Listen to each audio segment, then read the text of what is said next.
Hopefully you are up late. Well, it's late for me. If you don't know anything about me, I am an early bird. Usually I have counted sheep to like 1,000 by now, but I'm up with you tonight. And I hope you're up too because I wanted to get this out. It's the beginning of the month. You need your CMO strategy. All right. So if you're watching live, let me know where you're watching from. Um, I've been trying to set this up for a while, so I'm out of breath. So I hope you appreciate it. If you're watching the replay, hashtag replay below. Let me know you stop by. But I want to have a straight up conversation about sales pipelines 101. And I want to make sure you guys are super clear about how you should be positioning yourself and how you should be planning for an incredible sales month, okay? And so those of y'all who may know, I specialize in content, but I am here to help you take complete strangers to loyal clients. And there is a process. So the process behind me is what we do to move people from complete strangers to loyal clients. And although, again, content is easier to say, I am a digital marketing specialist. So that means that I'm creating the words or the thought behind the words that help people move through your sales pipeline. So I come from sales.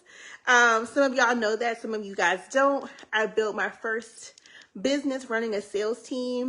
We would do multi-millions a year. And I'm here now. I run a digital marketing agency. I have since 2019. It's a pretty big pivot, and I am now teaching you guys what it is that I taught my sales team and what it is that I've helped entrepreneurs, business owners, you name it, really think differently about their online process. And the reason why we do this is because business otherwise is really hard to run online. You get the confusion and the frustration around the algorithm. So if you have been victim of the algorithm, you don't know what to post, you just feel like it's the freaking wild, wild west, comment a 1 below. But if you're like, you know what, I fared well, I kind of know what to post, I'm pretty confident there, but now I want to move towards where I have ultimate confidence no matter what the marketplace is doing. I know where to be and how to control my revenue. That was the biggest frustration. I've been in business now for, I think this is my 13th year. Now I'm losing count. Since 2012? Yeah, end of 2012. So yeah, going on year 13 here of being in business. And I'm telling you, the last thing that we want is inconsistent revenue. The last thing we want is to be like, woo, I got a client, got 2 clients, had a win, but now I don't know where my next client is coming from. I have no idea. I'm just doing the same thing over and over again. What in the world do I do now? So I want to teach you guys how to think about your content, how to think about just your marketing in general, so we are able to eliminate inconsistent months. So if that's a goal of yours, drop a 3 below. We're going to get right into it, right? While I still got some energy. I am the type to wake up at like 3 a.m. I'll be up at 3, and if I know you're up, I'll be like, do you think that the birds are sleeping now? Or are they stretching because they start chirping around 5? So all I know is don't go on no retreat with me and sleep in my room if you don't want me to talk to you at 3 in the morning. Let's get into it. So sales pipeline 101, I'm going to move this around. The first thing that we all know, I think we can all agree on this, is interest is first. This is probably backwards for you, but trust me, I can read it. I wrote it. You probably can't even read my handwriting, but this says interest. And so I think this is where we all can agree things start, but I think what most people expect is for interest to result in investment, right? And then being invested. This happens sometimes. It does happen sometimes, depending on the season, depending on demand, right? If you like, if you can sell me a carton of eggs that weren't made by robots for $5, I'm going right here. You ain't got to talk to me a whole lot. Is this a real egg? And because look, I wanted to make chicken parmesan this weekend. And I'm like, I really don't want to spend $15 on a carton of eggs, and I just need 1 egg, right? So when demand for what you do is up, you'll see this. And sometimes we mistake this as this is just the pipeline of our own individual business. It just means that you caught wind that season, right? Because at some point, prayerfully, the price of eggs will go down and I won't have, this might not happen as an egg salesman, but we need to know what else needs to happen. So interest just means, hey, I found you on social media. We're connected. I liked and commented on something that you shared on social media. I attended, an event with you somewhere. We networked and we exchanged information. I'm interested, right? And sometimes this interest is in what we do, but we underestimate how often this is just who we are. Sometimes people are interested in your business just because of who you are. And that's where a personal brand comes in handy. When you have a strong personal brand, you can shift and pivot and sell whatever you want because people have interest in you. They trust you. And if you can build trust in your personal brand, you don't have to wait to sell something or even have clarity over your business. This was an aha for me when I first invested in a business coach. That was my second ever biggest investment in business. And I remember telling her, I'm in between offers. I remember I was sitting on the floor in my closet talking to her for the first time, just so freaking lost in life. And she was like, well, what do you need? As a person. And I sat there and I could not answer her. I didn't know what I needed. So of course, when you're in a season where you're in transition and you've neglected either your dreams or your life or yourself for a long time, which is where I was being a newer mom of two, I didn't have it. I didn't even know what I was interested in anymore. So I was like, I don't want to post online and be confusing to people. I don't want to show up right now because I don't know. And she was like, regardless of what you decide to offer, if you think it's going to be online, just freaking show up. And so I have gradually worked to take her advice.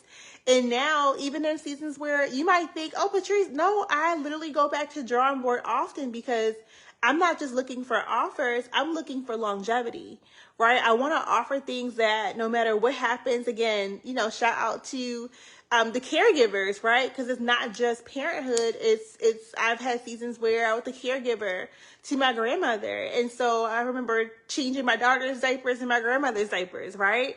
And so regardless of, that's a very unpredictable life at time. I have two younger kids. My oldest is 8. My youngest will be 5 this month.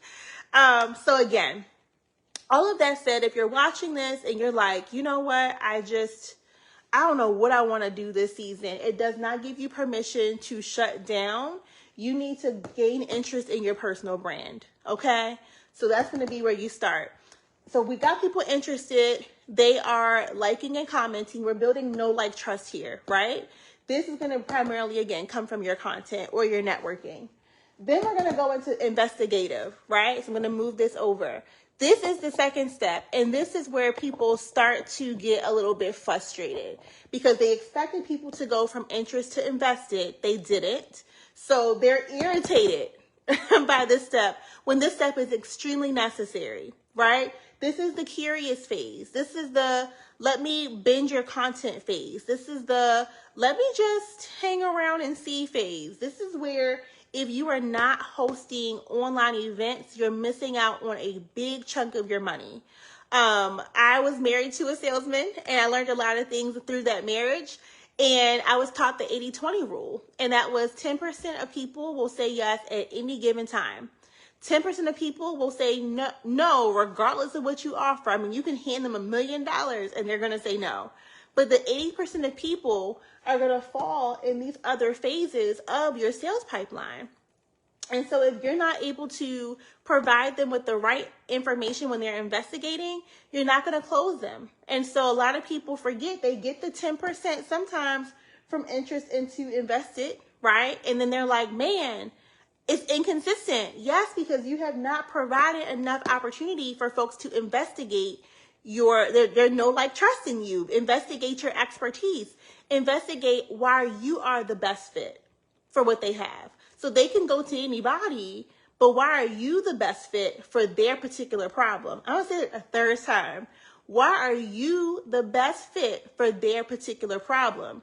They know they can go Google somebody random, but there's something about you, your expertise, your perspective that makes you the best fit. So they need to be able to investigate that in their interactions with you. So this should look like a once a month opportunity where you are going live, where you are hosting a lunch and learn, where you're doing something to allow them to investigate. That looks like you having a YouTube channel with bingeable content filled with hooks that are applied to your brand, so they can see, do you have deep understanding of your area of expertise, and they can investigate that on their own. Okay, so then we're going to move over into inquiry. That's when we get the inquiry. Again, people often get pissed off here. They're inquiring and they're not buying. So drop a 4 in the comments if that's ever been you, admittedly, right? People are in my DMs asking questions and they ain't bought yet, and I hate it, right?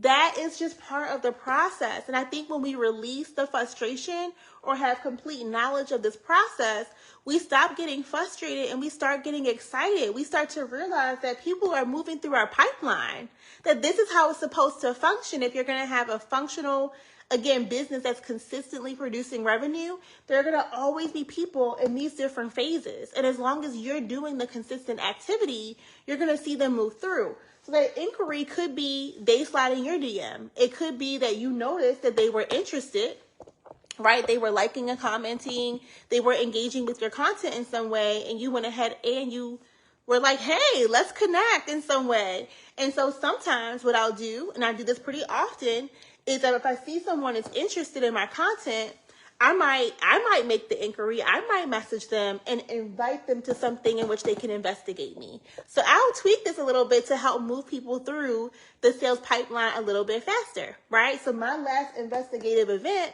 converted. There was someone that converted for a package. It's amazing, right? That's what I want for you guys.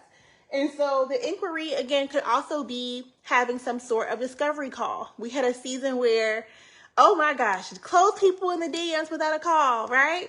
That was like the 2020, 2021. That's cool and all if, again, you're consistently closing in your DMs, but there's so much fruit. There's so much to gain when you have a small part of your calendar where people have to pre-qualify, but they can speak with you. It is mutually beneficial. When you are having those conversations in seasons where maybe you aren't having the consistent revenue, you're getting the information you need to increase interest, right? You want to always have new interest in your business. And so if we're not seeing enough new interest, then we know we need to go and get the content that is going to get people interested in our business, right? And so that looks like content that is going to speak to their objections, speak to their knowledge gap. Okay? And so in all of that, then again, we're in the inquiry phase and we respect it. We know they might touch base on, in February, and they may not close until June, especially if you have a higher ticket offer. So if you're watching this and you do have a higher ticket offer, drop a 6, let me know. That means that you should expect more people to fall in that inquiry phase for a while. They may be ready to start, and that's fantastic. That means you did a great job in these 2 areas and that inquiry turned into an immediate close. But sometimes it literally just means that they need time to do a little bit more investigation. They need time to figure out what their game plan is going to be for them. And so then they become invested. And so oftentimes the gap between inquiry and invested, again, could be more investigative content. It could be them getting on a call with you. It could be them receiving, because investigative can also be your email marketing, your automations, right? Do you have content going out that ensures they're learning more about you, your values, your expertise? That doesn't just include events, for sure. That can be that email marketing. That can be even content, right? Again, we talked about long form content is going to close that gap. So I just wanted to share that with you to respect that people will get stuck in these 3 phases the way they should. And you should always know how many people are in each of these top 3 phases. You're going to know the investor because they spent money. But how many people are interested in what you do right now? Are you measuring that from month to month? Are you tracking your likes? Are you tracking your comments? Are you tracking your shares? Most people, when they think about tracking their content data, that's where they start and they stop. But then when I start asking about their investigative numbers, they don't have those for me. That's going to look like how many people watched your YouTube videos, how many people subscribe to your lead magnet, right? And lead magnets are also investigative. So how many people are converting in that way? How many people are registering for your events, attending your events, right? How many people are opening up your emails? And so that's going to be, honestly, when I'm doing an audit, I'm going to spend a lot of time in the investigate. And that's the area that I specialize in when I start looking at a person's content. The investigative is where you become a thought leader, right? The investigative is when you become their top choice for what it is they're looking to solve. And so, yeah, I'm always going to look here first. Then I'm going to come over, because I know if this is strong and the people who are looking at this are qualified, I know they're going to move to invest it, right? But I still want to go back and then still track those inquiries. Who is sliding in your DMs? Have you followed up with them? There's something called the 2x2x2 rule. I'll follow up 2 days later. Hey, just checking in. Maybe you're all voice memo back and forth. Maybe y'all were, scheduled for a call. You're like, hey, was just thinking about you. Whatever the case is, 2 days later, pop in, say hi. How you doing? If the convo got stuck, great opportunity to get the convo unstuck. 2 weeks later, check back in. Maybe you have a event coming up.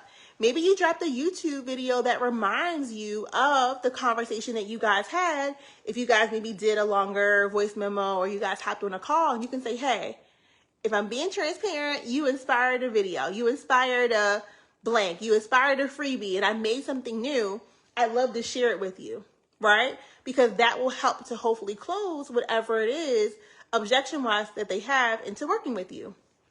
And then, of course, 2 months later, because again, I'm going to also then again pull them back into something investigative. Hey, just checking in. Just seeing if you have any questions. I have 2 spots left in this program. I'd love for you to be one of them. What's holding you back, right? And then if they're still hesitant or whatever, cool. But at that point, at least I know they're going to remain in my pipeline. If my email marketing is cleaned up, I'm spending a lot of time launching my email marketing efforts this year. I am like, because I'm anal. That's why I'm the most anal in business. I'm super anal there. So that's going to hopefully help you guys have comfort knowing that you want people in all 4 of these sections, but you want to track that and you want to make sure there's content and action steps each day, preferably, but minimally each week in your business to tend to and nurture each part in these, especially these top 3, right? But when they're invested, and I'll leave you guys with this, even when they're invested and they've spent money, they still need nurturing. They still should get a newsletter. They still should get some type of touch-in, some type of access. I love when my clients still consume my content. They know I'm staying cutting edge. They know I'm still learning in this industry. I'm staying top of mind in terms of what's changing and how to keep them ahead of the curve. And so you don't stop when they become invested. You're still doing things to keep them in your sales pipeline. Why? Of course, the service and the offer, but that's going to help them upsell, right? That's going to help them stay. It's going to help retain. And so your job is definitely not done after they invest. You can literally skyrocket your revenue when you keep in mind these 4 things. And so if you guys have comments, questions, drop them below, slide in my DMs. I'm happy to answer them. But I'm hoping that this gives you guys, again, a great start into Sales Pipeline 101. Thanks for watching.